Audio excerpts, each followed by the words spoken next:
Hello, everyone, and thank you for being here. My name is Stephanie Williams. I'm the Senior Director of Community Education Programs here at the COPD Foundation. I'll serve as your host tonight. So to start, I would like to remind everyone that the information presented on this webinar should not serve as a substitute for medical advice, and any content discussed should not be used for medical advice, diagnosis, or treatment. Please consult with a physician before making changes to your own COPD management plan, and if you have any concerns about COVID-19 symptoms. We will be making a recording of today's webinar available on our website, and a link to the recording will be emailed to you as well. The information presented today about COVID-19 is current as of Thursday, January 14th, 2021. The information about this disease and recommendations that we're going to discuss today are changing rapidly, and if you're viewing the recording of this webinar, this information may no longer be accurate. So let's go ahead and get started.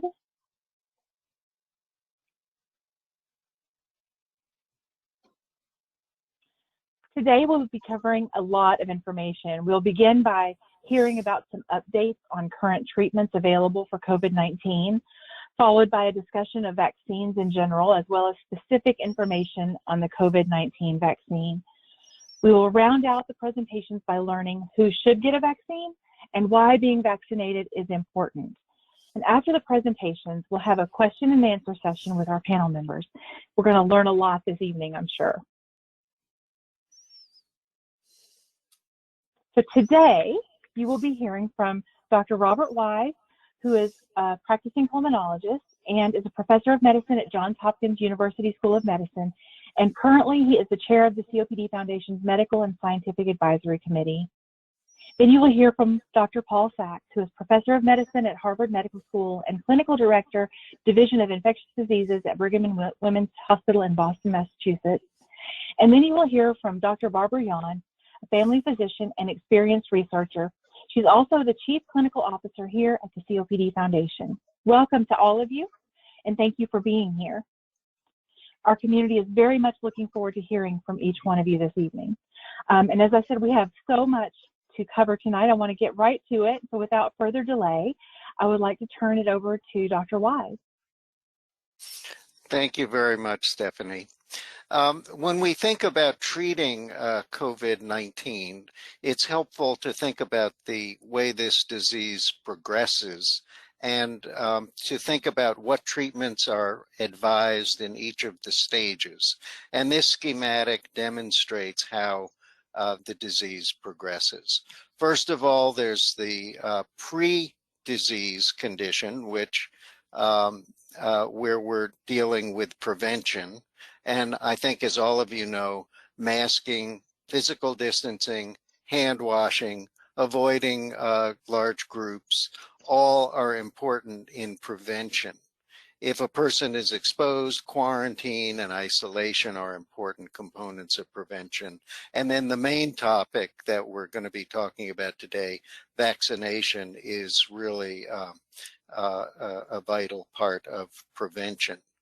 But if a person does succumb or get infected with SARS-CoV-2, which causes the disease COVID-19, the first part of the condition is viral replication, and often this is 4 or 5 days of totally asymptomatic replication of the virus, during which time the body starts to develop its inflammatory response. And then over the course of the first 10 to 14 days, the disease can become more symptomatic with the symptoms of cough and shortness of breath. And then if the body doesn't overcome the viral replication, then the person goes into an inflammatory response phase. And many of the severe symptoms of COVID-19 are due to this hyper-inflammatory response phase that can lead to the very serious and sometimes fatal situations where the lung becomes overwhelmed with so-called ARDS, acute respiratory distress syndrome. So we have to stage our treatments according to the stage of the disease. Next slide, please. Next slide. Thank you. So in the early phase of the disease, monoclonal antibodies have been shown to be effective. These are the antibody cocktails you may have heard about being given to prominent individuals. And they do turn out to be very effective when they're given early in the disease. This is important to understand. And when they're given to people who are outpatients, that's where monoclonal antibodies are useful. And I'll say a few words about that in a minute. Next slide. During the next phase of the disease, as if the disease becomes more severe and a person is hospitalized, then the treatments that are approved include antiviral and anti-inflammatory drugs such as remdesivir and dexamethasone, which you may have heard about.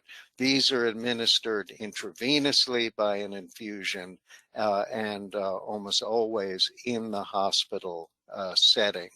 And of course, with very severe disease in the intensive care unit, besides these treatments, there's supportive care with the ventilators and dialysis and the like. Next slide. So I just wanted to let everybody know about the status of monoclonal antibodies because these are drugs that have been shown to be quite effective in terms of preventing hospitalization in people if they're given early in the disease. They are antibodies that try to replicate the body's own response to the virus, and they attack the soft underbelly of the virus, the spike protein that you may hear about with respect to the vaccine. There are two of these that are approved for use.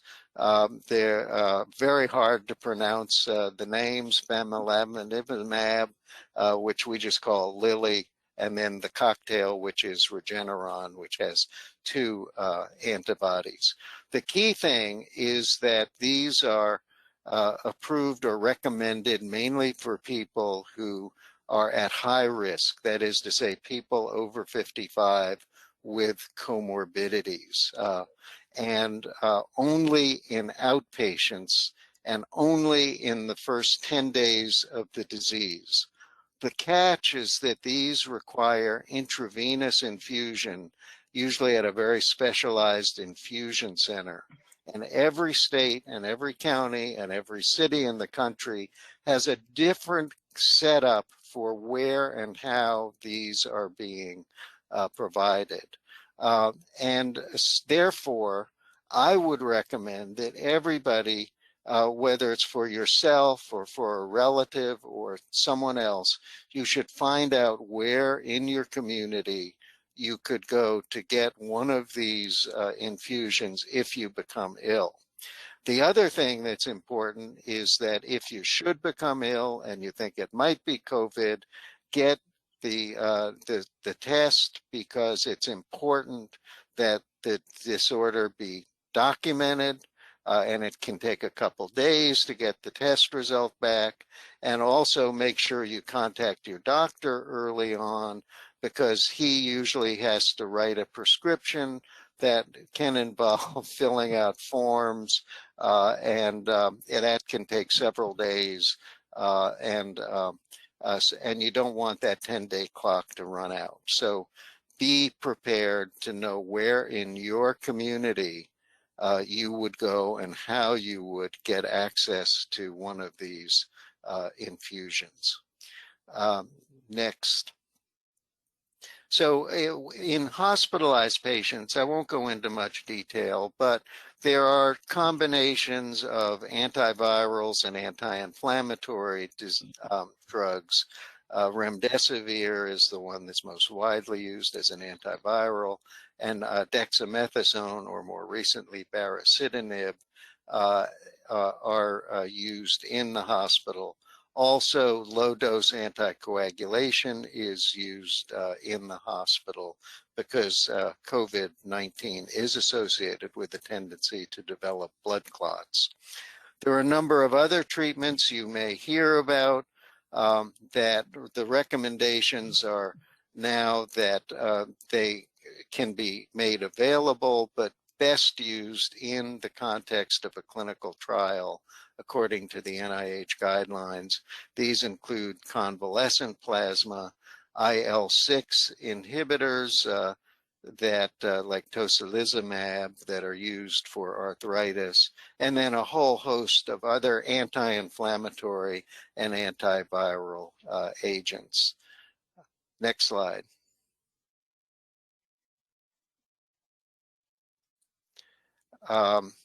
So I will turn the podium over to Dr. Sachs. Thank you. I'm going to spend some time talking about the vaccines, but first I'm going to tell my wife that I did walk the dog.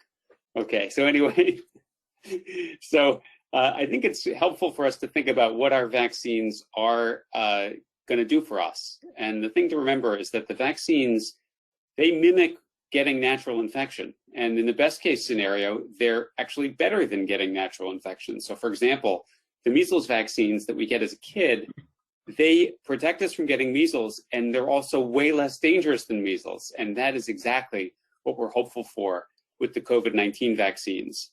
So once you get vaccinated for an infection, your body has this memory that it's encountered this infection before. And if the infection floats along, let's imagine those viral particles are floating along in the air, your immune system can wake up and fight off that virus, and you won't get sick. Now, our immune system is remarkable, and it has tremendous memory, but it doesn't remember forever. And that's why for some vaccines, booster doses have to be given. We don't know yet whether booster doses will be necessary for the COVID-19 vaccine, but just keep that in mind. Now, the worst case scenario is the flu vaccine, which, as you know, is kind of like doing your taxes or getting your car inspected. Every year, you got to go back and do it again. That's not a vaccine that we want to mimic. No, much better would be vaccines that have long-term protection. And it is possible that the COVID-19 vaccines will be that way. There's evidence of both humoral immunity, meaning the antibodies, and cellular immunity. And the cellular immunity often is much more long-lasting. So let's go on to the next slide. So these are some vaccines that are familiar to you. I've already made fun of everyone's favorite whipping boy, which is the flu vaccine. There also are two pneumococcal vaccines, and since people with COPD really are at risk of pulmonary infections, both of these vaccines are typically given to people with COPD. One of them is known as Pneumovax, and one of them known as Prevnar. Those are the brand names, and you may well have already received these. There is a relatively new vaccine that was approved in 2017 for herpes zoster or shingles for everyone over the age of 50. And I'm a specialist in infectious diseases, so we'll tell you that as a person who specializes in infectious disease, I am very biased in the cases of herpes zoster that I see. We tend to see the worst cases, but I want to just say they really are terrible. And as a result, I strongly recommend that people get this vaccine. It's quite effective. And not only does it prevent people from getting shingles, but it makes those shingles outbreaks that do occur much less severe. And then the last one to mention is just important, again, from a respiratory virus perspective, Tdap, because Tdap includes pertussis, and pertussis in adults can be a very prolonged, miserable illness. And in addition, if you have children or grandchildren, if you have babies around, you do not want to be transmitting pertussis to those babies. So periodically you need a booster for your Tdap. Okay, now, next slide, please. But this is why we're here tonight. And I was trying to come up with a good analogy for these vaccine structure, for the virus structures, because, why do you need to know what the virus looks like? Well, think about COVID-19 like those little balls with the spikes on them that your dog likes to chase, or like the quills of a porcupine. It has on the outside of it, it has these spikes, and these spikes are proteins. And our body recognizes these spikes on the outer part of the virus and generates an immune response and protects us from them. So the COVID vaccines that are currently available are both what are known as mRNA vaccines, messenger RNA vaccines. The first time we've had these, they're really remarkable bits of bioengineering. We have messenger RNA in our body already in large quantities. And what messenger RNA does is it tells your cells to make proteins. And what our COVID-19 vaccines messenger RNA is doing is telling those cells to make the spike protein, that spiky thing on the surface of the virus, in your cells. So what happens is when you get your COVID-19 vaccine, then the cells around the vaccine, that are around where it's been injected, scurry over there and then start to make the spike protein. And then the messenger RNA is just cleared from the body very quickly, so it doesn't enter the nucleus or change your DNA or insert microchips or anything like that. And then your immune system kicks in. And that is really what is so remarkable about these vaccines. They are so incredibly effective. As you've probably heard, they protect 95% of cases of COVID-19. And I think even more importantly is that they nearly 100% effective at preventing severe COVID-19. So that means that for people who get COVID-19, who get vaccinated, it's much more of a nuisance than a serious life-threatening illness. Now, this slide says there's 2 doses several weeks apart. One of the vaccines, which is manufactured by Pfizer, is 3 weeks apart, and the other vaccine by Moderna is 4 weeks apart. But you will get that information when you get vaccinated, whether to come back in 3 weeks or 4 weeks. And that doesn't have to be precisely 3 weeks or 4 weeks. And then the last bullet point on this slide is that we don't know how long people will be protected with these vaccines. We think it's going to be at least 6 months to a year based on some early data. But remember, these vaccines were only developed in the summer of 2020, so we don't have long-term follow-up from the studies that were done. We just have some early data from some of the very early studies, and it looks like the antibody levels are durable. Next slide. Okay, so when can we get these vaccines, which are so remarkable? Well, we believe that we'll have 30 million doses available in January, and it might be more than that. It depends a lot on whether other vaccines enter availability. There are at least 2 other COVID-19 vaccines that are very close to getting emergency use authorization, maybe as soon as later this month or early next month. And so I do think the supply will improve dramatically within the first part of 2021. Now, the CDC and the state health departments are deciding who gets these vaccines, since if you just said anyone can get them, then the people who need them the most wouldn't necessarily be protected.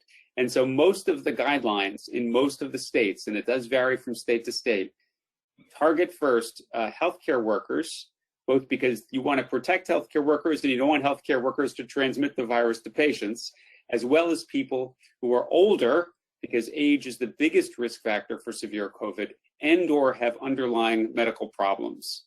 So a lot of the focus is on the older population, and in particular in skilled nursing facilities or other congregate living areas, because they really are very vulnerable to getting severe COVID-19.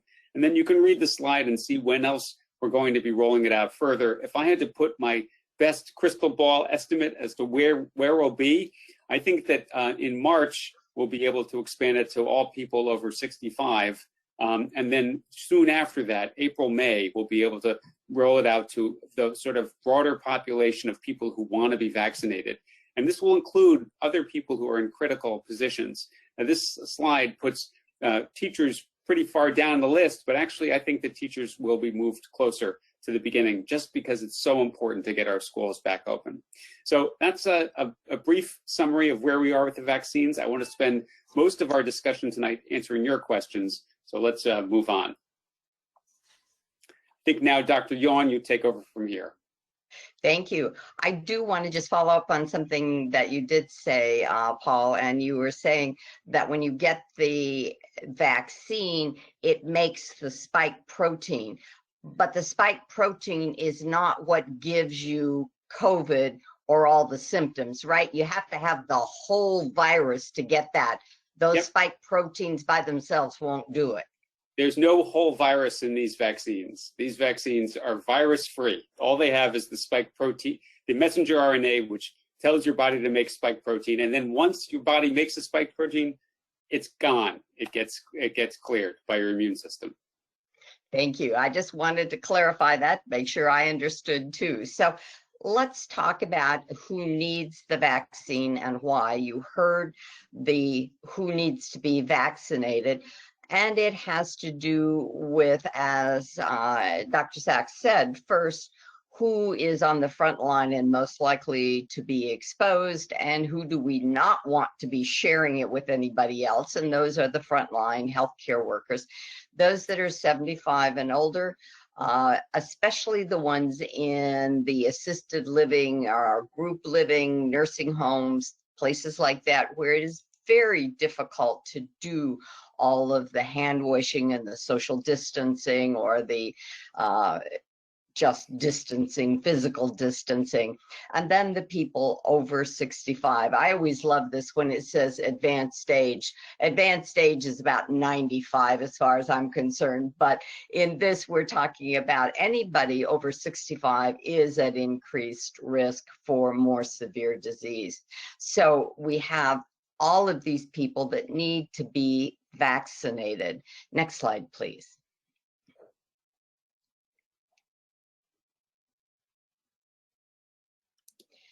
So what about the vaccines? Are there any things you need to be concerned about? You just heard Dr. Sachs tell you that in the vaccines that we have available, there's no virus, no whole viral particles, nothing like that. So we're not worried about that.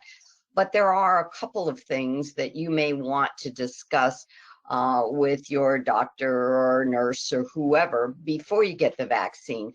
If you're allergic to any of the ingredients in the vaccine, and if you're not sure, usually that will have been a problem previously with a vaccine, and you're going to know, oh yes, I had problems with a previous vaccine and an allergic reaction to a vaccine before. So you want to discuss that with your doctor.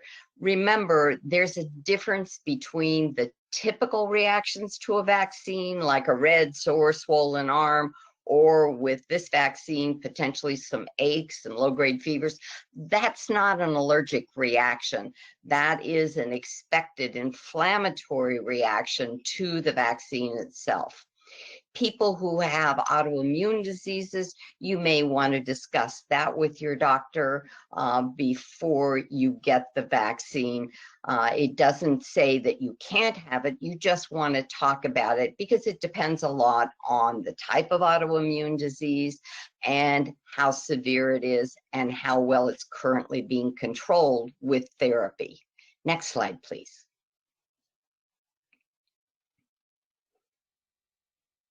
So why are vaccinations important? You've heard about herd immunity. What herd immunity means is that you have a large group of people like you see here, and all the ones in blue are immunized, and so they're extremely unlikely to get the disease when this person in red who's infected is around any of them. It tends to block the spread. And we like a lot more than this number. What do we think is herd immunity? We're still having lots of discussions about what percentage of the population would mean we have herd immunity, whether it's 60% vaccinated, 70%, 80%. This goes back and forth in the discussions, but we would like the largest percentage of the population immunized as reasonable and possible. So with herd immunity, what we want to do is we want to protect the spread from anyone who is infected. And if we do this, then we are much less likely to have these outbreaks that you've heard from a funeral or a wedding or a celebration at a bar or a party or whatever it is. we will have less of a problem with that when people have the vaccine. They still need to keep on with the other steps, but it will improve. And of course, the most important reason I think most of us think about is to protect ourselves. If we get vaccinated, then we are much less likely to get COVID if we are exposed. Next slide, please. So, COPD and COVID-19. The major thing is prevention. That is the best thing any of us can do for protecting people with COPD. The mask, the physical distancing, the hand washing, avoiding large crowds. You may find in your state that restaurants, for example, open, but you have COPD and it may be best for you just to keep getting takeout instead of going into the restaurant or other places that are crowded. Your usual COPD management is very important. You need to keep on with exercise or activity, and I know that can be hard if you're confined, but there are many creative ways to be active, even if it's just walking around and around the room. Those things are good. Please continue taking all the medications. Diet is important, continuing to try to eat in a healthy way, and breathing techniques. The breathing techniques you've used, the diaphragmatic breathing, the pursed lip breathing, all of those things, you keep on with your usual COPD management. And you use your COPD action plan, as you see over there on the side, to help you decide, is it green day, yellow day, or red day?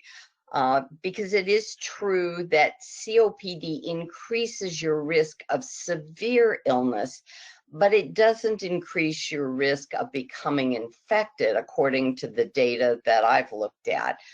So you aren't any more likely to get it, but if you do get it, you are more likely to have more severe problems. So continue to follow your action plan. If you have new or different symptoms, please report them to your doctor. And when you ask, how can I tell the difference between a COPD exacerbation with shortness of breath and fatigue and increased cough, and the symptoms of COVID of shortness of breath, increased cough, and fatigue, it's not easy. That's why it's best to very early on include your doctor in the decision making and in the evaluation of what is going on. Next slide, please. So treatments for COVID-19, if you are treated at home, you really would like to isolate yourself into one room. We know that that means maybe a bedroom and the bathroom, but limiting yourself, washing your hands frequently. If you are coughing, sneezing, please put those tissues in a trash can that's lined with a plastic bag, and you close up the plastic bag. Don't share dishes, towels, linens with other people in the house. You can use paper dishes if you want, paper plates, but you try to make sure that those are washed, because the virus is very susceptible to soap and water. You stay hydrated, you treat your fever with acetaminophen, the usual things of a fever over, it depends on you, but definitely probably over 101 or 2 you're going to want to treat. You get plenty of rest, and you watch for signs of worsening symptoms, trouble breathing, chest pain, confusion, inability to stay awake. If you already have a pulse oximeter at home, watch your pulse ox. And if it starts to fall, you definitely should call and make sure that you talk to your doctor or nurse about this. So they are people who do very well actually being treated at home and do recover.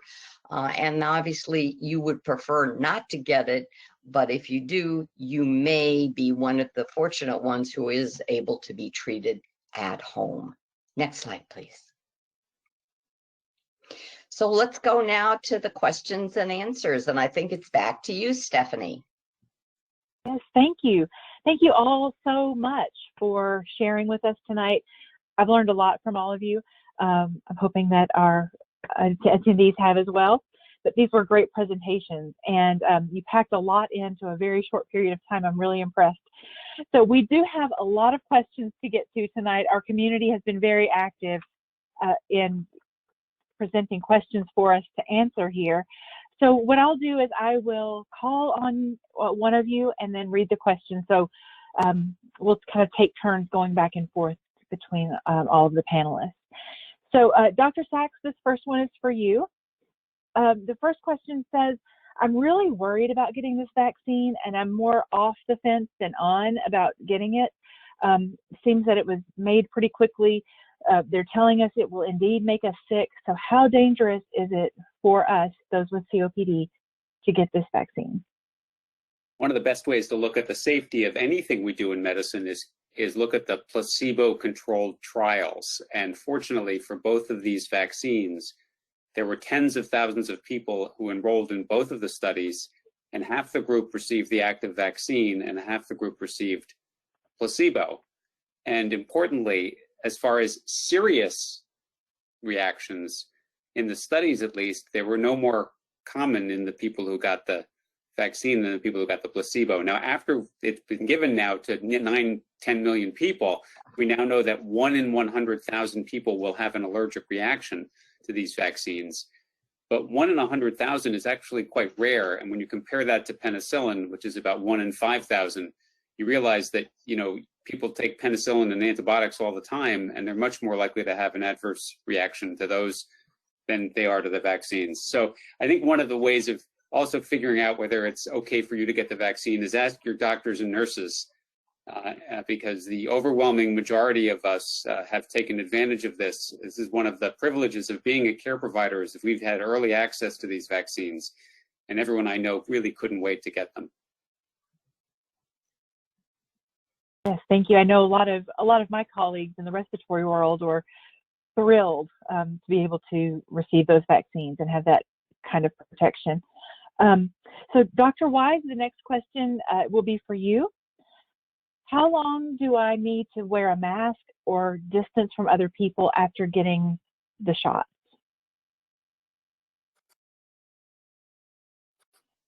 And I think you're muted. There I go. There you are. Yeah, until we have firm evidence that the vaccine prevents you from transmitting the disease, it's recommended that people continue with the same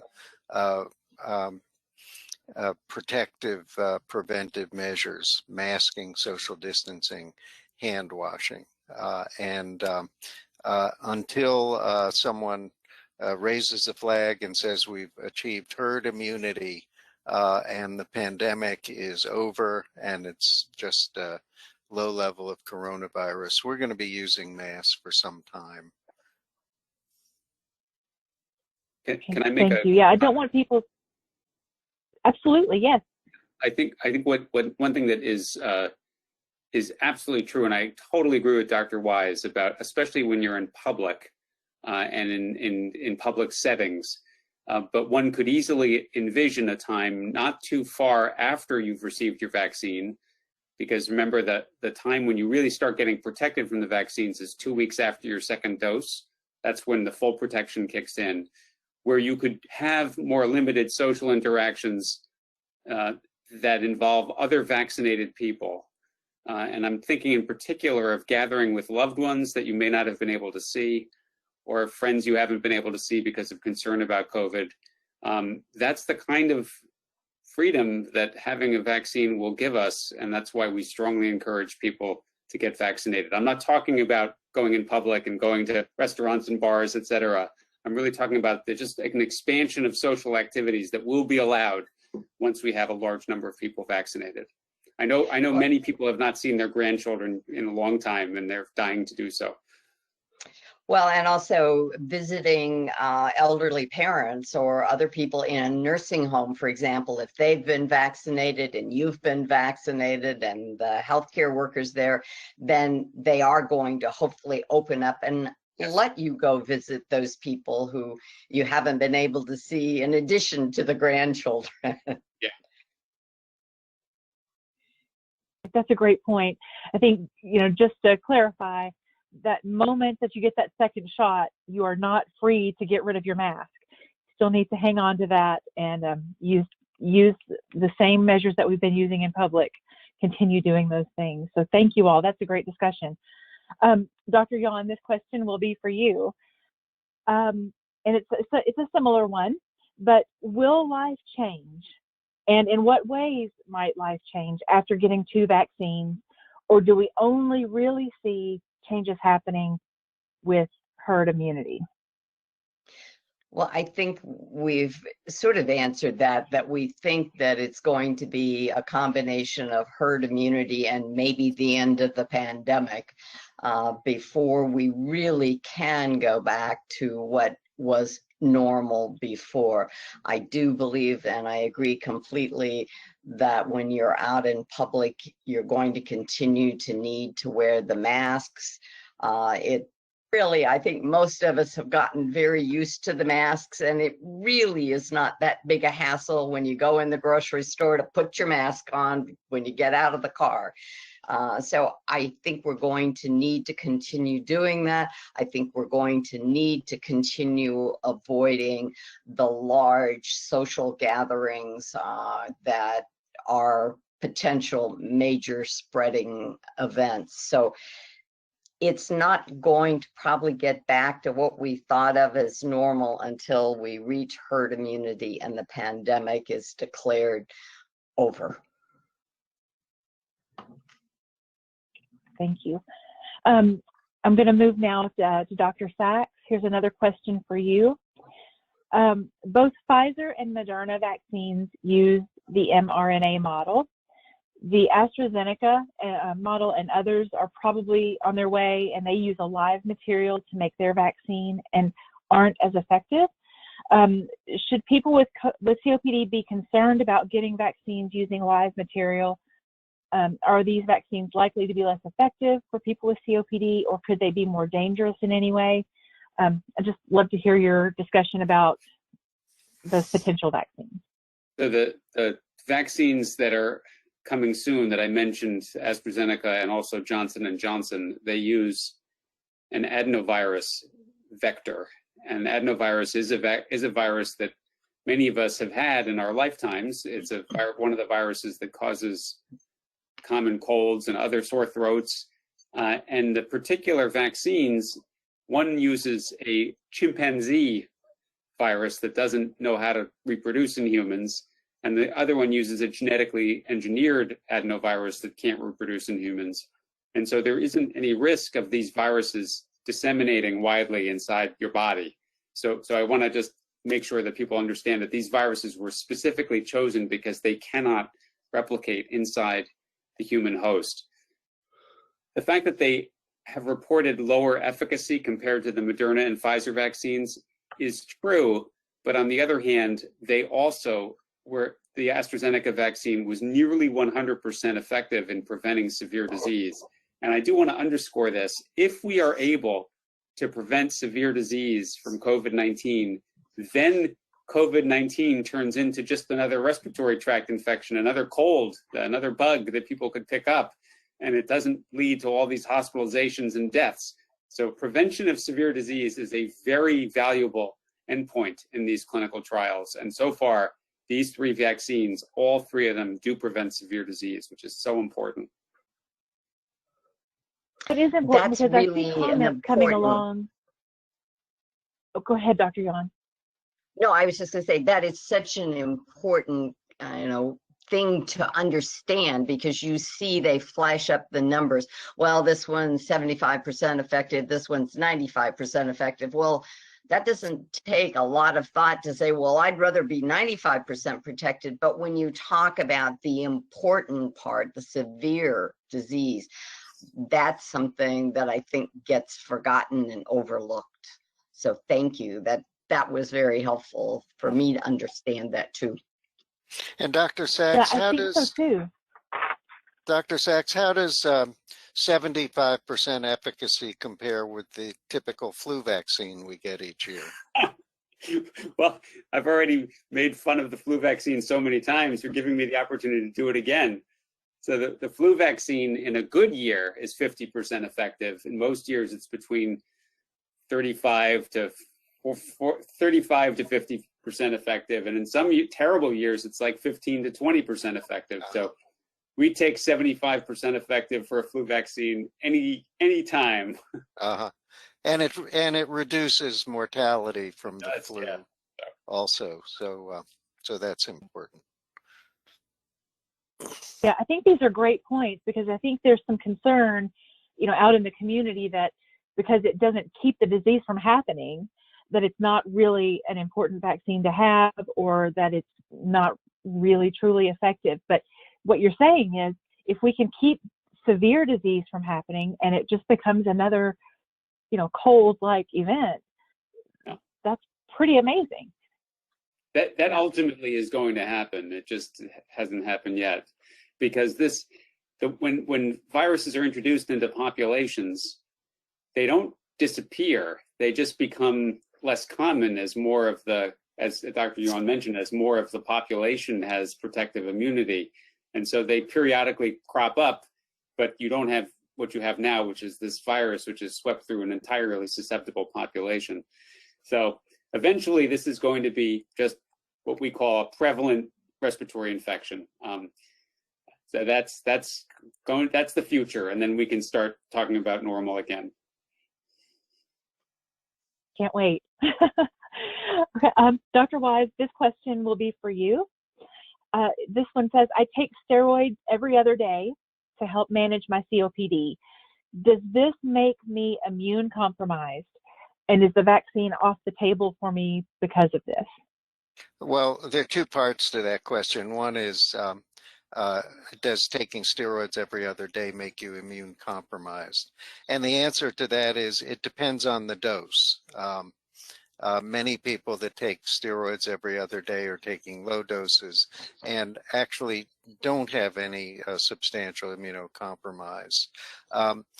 However, in general, we would recommend that people take the vaccine when it's available to them. And that's irregardless of immunocompromise. Those people, in fact, are probably much more in need of taking the vaccine than those who are not immunocompromised.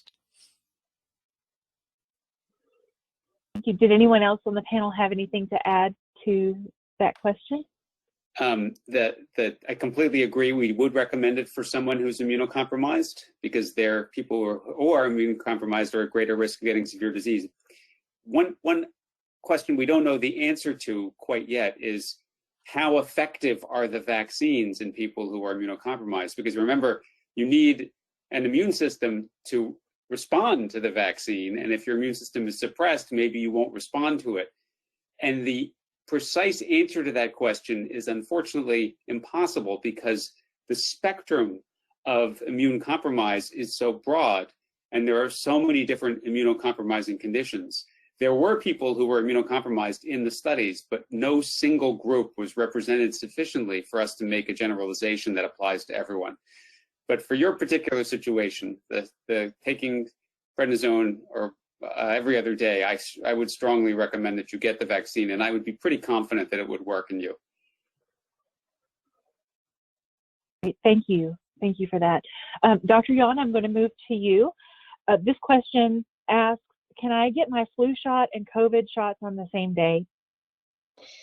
The recommendation right now is that you don't. No one knows the answer for sure, but the recommendation from the CDC and other people, infectious disease specialists, is that you don't get them on the same day. If you need a flu shot, get your COVID vaccine whenever anybody will give it to you, and then wait maybe a few days to a week or so before you get the flu shot. Pretty soon, it's not going to be such a issue because it'll be hopefully past the flu season. But right now, and that's true for all of the other vaccines, whether you said, should I get the COVID and the Tdap or the COVID and the shingles? No, right now the recommendation is to separate the vaccines. The other thing that may make it a moot point is a lot of the places people are going to get their COVID vaccine right now are special sites, and they don't have any other vaccines available, so they couldn't give you a flu vaccine even if they wanted to. So no, don't get more than one at a time right now as far as the flu or the COVID vaccine. We know you can get others together, but not with the COVID at the moment. Can I make a comment about the flu? Certainly. Certainly. So Dr. Yawn and I have participated in educational seminars about influenza, and one of them at least took place in the summer, and we were very frightened about a double hit from both influenza and COVID-19 in the winter. And it turns out we only had to be frightened about one of those things, which is the COVID-19, because all of the things that we're doing to protect ourselves from getting COVID-19 are having remarkably strong effect at preventing us from getting the flu. And so even though, yes, I agree that it's tiresome to wear masks and social distancing has been annoying, and not seeing people can be very sad, on the plus side is we have had the lowest number of flu cases historically in this country, I think, ever. And it's really extraordinary. And it's not just the flu, it's other respiratory viruses also. Well, and I think that really helps affirm the idea that the masking and the physical distancing and the hand washing really do work. Because it's not just for COVID. We've seen it for multiple infections, as you said. And I hope that really does help reinforce to people it makes a difference to wear the masks and stay apart and wash your hands. Certainly does. Thank you. Thank you. Great discussion there too. Dr. Sachs, I'm going to come back to you for this question.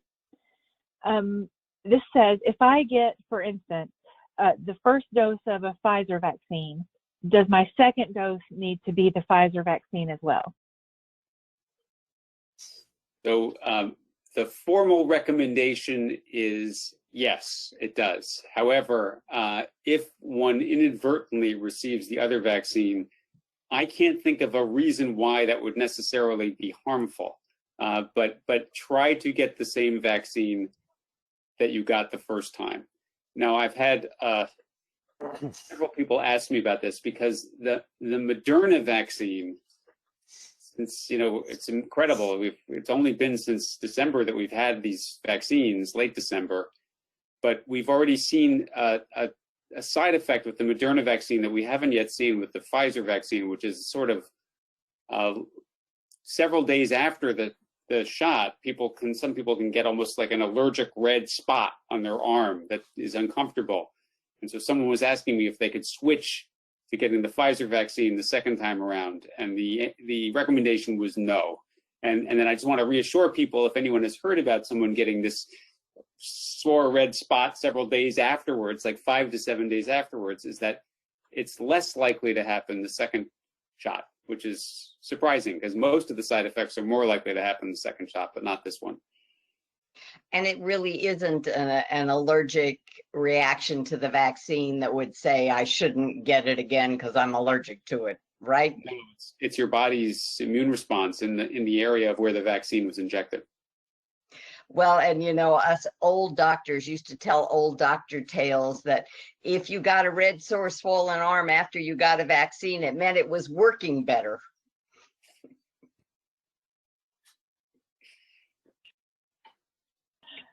That's what our pediatricians used to tell us too, Dr. Yawn. That was a good sign. Okay, Dr. Wise, this question will be for you. I think we're all aware that there have been some theories about the vaccine that may be, not as accurate. But so there are some concerns about some conspiracy theories. And this question is, I don't understand what nanoparticles are. And I think it would be helpful if you could explain to me, what are they talking about when they describe these vaccines with nanoparticles? Okay. Well, I think the conspiracy theory that you're referring to, Stephanie, is that Bill Gates is putting microchips into the vaccines, and there's no, that's ridiculous. There are no microchips in the vaccines, but they are the way that the RNA is packaged so that it gets into cells is with these little tiny nanoparticles, which are small, like lipid fatty bubbles that have a coating of polyethylene glycol just to stabilize them so they can get ingested into cells and do their miraculous work. Some people have spread information about the polyethylene glycol being a cause of allergies and the like, and people can get antibodies to it. But I can tell you it's a ubiquitous compound. It's in our toothpaste, it's in our shampoo, if you just look at the list of ingredients. It's really not a problem. The other part to that, I think, that's so interesting is one of the other questions said about how these vaccines were rushed out. Well, I mean, it turns out that this kind of technology had really been worked on since 2003 or 10 years before that, in part. And so it's only been 17 years that it took us to be able to make these vaccines so quickly. So they were not rushed out, believe me. There's been an awful lot of research and work in both humans with different coronaviruses as well as tons and tons of animal studies. Well, and one of Can the we other talk about things that for about just a the second? studies, and one of the other things about the study is that we had so much of the coronavirus around that it was a little easier to measure how many people were protected, as opposed to something that only occurs in 1 in a million people. It would take a lot longer to do the studies. So the studies were done. They were done more rapidly, but that's because there were more potentially infected people. And so there are a lot of things that made it feasible to do it faster, in addition to some amazing science and work by a whole lot of people. And also, I just want to quickly thank all the people who volunteered for the vaccine trials. That was so helpful to get the data. Absolutely. That is remarkable. The work, like you said, it really was remarkable. But I think there is a good bit of fear in the general public about, because they just see, like, oh, this illness has only been around for a year and we already have a vaccine for it, and it typically takes many years for a vaccine to come around. And I think that in and of itself, makes people a little bit nervous and a little bit skeptical. But I think, as you said, this is something that the technology, they've been working on this very thing for other coronavirus, perhaps, right? For and many, Ebola. many years. Yeah. And Ebola, correct, right. I also want to point out that we can expect a certain number of people to get a couple of days of a high fever, aches, and whatever, okay? This is not COVID-19. This is a response to the vaccination. It's not an infection. And it's something that is just so much better than getting the disease. So people should not be thinking, if they hear from their neighbor or relatives that I was sick for 3 days and I got COVID from the vaccine. That's not the case. Can't happen. Thank you. Dr. Sachs, did you have something you wanted to add Yeah, there? I mean, I think part of the reason we're advocating so strongly for it is that very much ingrained in our minds are the patients we've cared for who've had COVID, who didn't do well, who either had permanent consequences from it and are still not well even months afterwards, or worst case scenarios didn't survive, and that's what we really want to avoid. That's the main reason for our advocating so strongly for these vaccines, which are by and large quite safe. So. Well, and I have to say that I'm a little envious that my two colleagues have gotten their first dose, and I haven't gotten mine first dose yet because I'm not a frontline healthcare worker. I'm not in the ICU. I'm not in the hospital, and I understand why I'm not, but I'm ready now. So let's get some more vaccine out here. One thing also we'll say is that for side effects, the kind of side effects Dr. Wise was mentioning, the aches and the low-grade fevers and the headaches, they're more common in younger people than they are in older people, which is good. And then also prepare yourself that they're a little more common with the second dose than the first. But most of them respond very quickly to acetaminophen or ibuprofen, and you're fine. And still better than a full-blown COVID illness. Oh, yeah.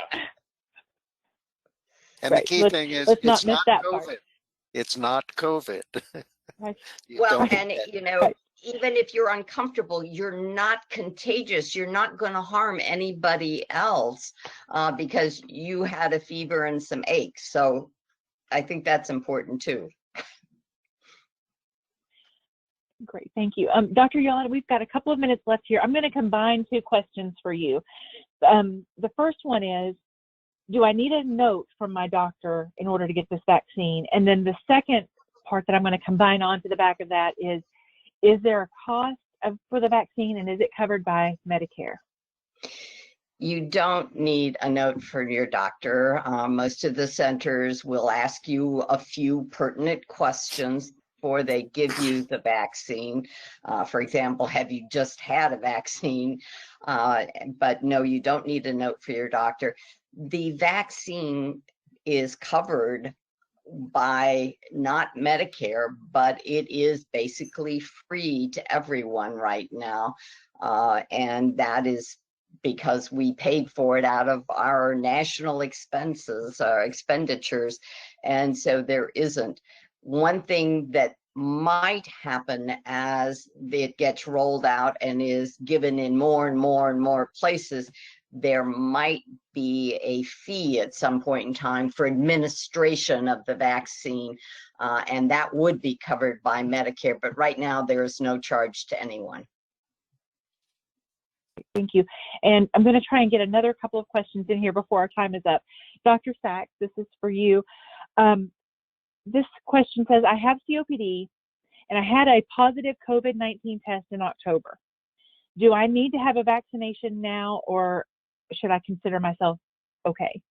We even though reinfection is rare, it has happened, and people with COPD are at risk of getting severe COVID. So I would suggest going ahead with the vaccine. There is some cautionary language, or not cautionary language, but advisory language in the guidelines that say that if you've had COVID, you can wait 90 days because if reinfection occurs, it very uncommonly occurs within the first 90 days after you recover. So I would recommend getting the vaccine. Okay, great. And I'm going to go ahead and ask you a second question here, and then Dr. Wise, I have one more for you. So Dr. Sachs, is there a preferred vaccine for people over 65 with health conditions? Would you choose one over the other? Right now, I wouldn't choose one over the other. I would take whichever one becomes available to you. There's a very funny video on Twitter of a British citizen showing off that he got the Oxford vaccine, because of course Oxford is a very prestigious university. And what it really is demonstrating right now is that we cannot say one is preferred. The safety and efficacy of the two vaccines in the clinical trials were so close as to be almost identical. Great, thank you. And Dr. Wise, this one kind of lays a story out first, but this person is writing on behalf of their mother and says that the mother is almost 80 years old. She's a smoker, but doesn't have any respiratory problems. She has bad vascular disease, however. So she's trying to decide if getting the COVID vaccine is the best thing to do, just wants to hear opinions about, you know, doesn't really think she has this underlying COPD perhaps, but vascular disease might be an issue. What would you say? Yes, she should get it. Yes, she should get it.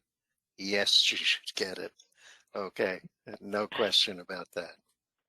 And then Thank sometime you very in the much. future, maybe she wants to get her spirometry or lung function checked, because she might have some respiratory symptoms that she does not realize and thinks they're all cardiovascular. Right, because we all know how sneaky COPD can be, right? It sneaks up on us. Well, thank you all very much. Our time is drawing to a close this evening, and I appreciate very much every one of you being here. I have learned so much. I know that our community has, and having these discussions is really a great way for us to get accurate information out to the community so that everyone can make the best choices for their own health. But thank you again to Dr. Yawn, Dr. Wise, Dr. Sachs. We appreciate you being here. Everyone that has attended to view this recording tonight, thank you all so very much for coming. And I hope you will all stay well and have a good night. Thank you. Thanks all. for having us, Stephanie. Bye. Yeah. Thank you. Bye, everybody. Goodbye.